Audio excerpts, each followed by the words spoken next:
For us, boats in nature are some of the neatest things there are. That's why we created Nautical Neature Walk. We want everyone to see how neat nature is instead of us just knowing it.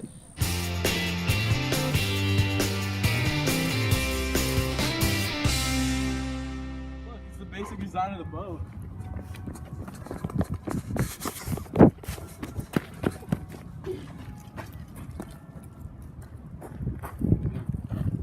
This boat is a long boat. What a beaut!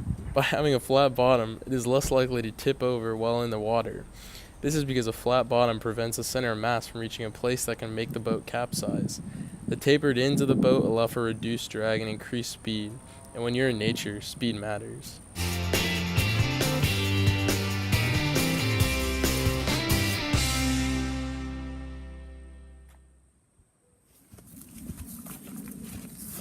Holy smokes!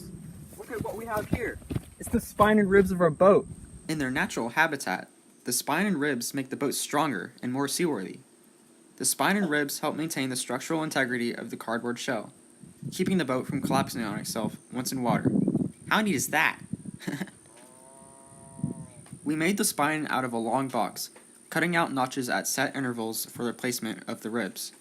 The ribs were made out of sturdy angled pieces of cardboard, found along the inside corners of a box for a recently purchased grill.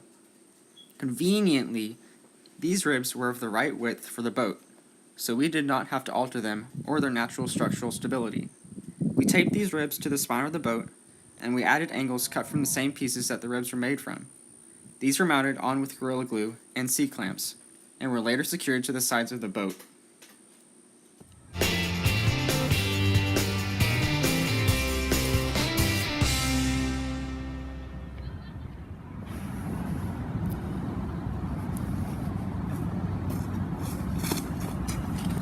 Oh look, it's an I-beam. The I-beams prevented the spine from caving in when we sat on it. We made 5 of them by sticking together the centers of 2 pieces of cardboard and bending the edges outward. After we placed them vertically inside the spine was able to hold our weight for the entire journey across the pool without collapsing. What a beaut!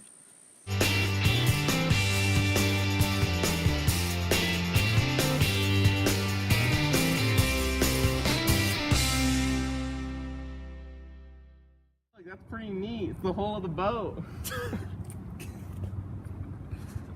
Wow, this hole was made by folding layers of cardboard under each other to help keep it tight and prevent water from getting in. These layers were then reinforced with tape and glue to make sure that the hole was sturdy and would not fall apart. How neat is that? Hey, come here. Don't wake up the paddles of our boat. The paddles were constructed from cardboard upholstery tubes and designed to model a regular paddle for a kayak. That's pretty neat. The blades were made from double thickness cardboard, folded with a pleat, and secured to the tubes to keep the paddles sturdy and from bending back in the water. Well-made paddles would guarantee efficiency when rowing, helping us to sail faster. Whoa, that's pretty neat. It's the final boat design. You can tell that it's the final boat design because of the way it is. What a beaut. The SS Whataburger is looking pretty dang beaut in its final design. We've got orange and white stripes on the sides, the classic Whataburger icon on the front and back. We've even got SpongeBob SquarePants heading the mast. All in all, I'd say it's pretty dang beaut.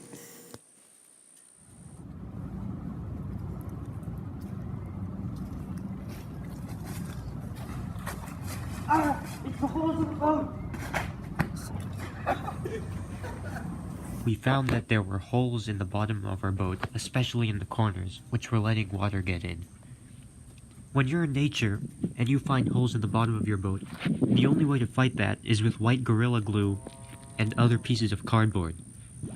The white Gorilla Glue expands to form a protective seal against the water and prevent it from getting in. How neat is that?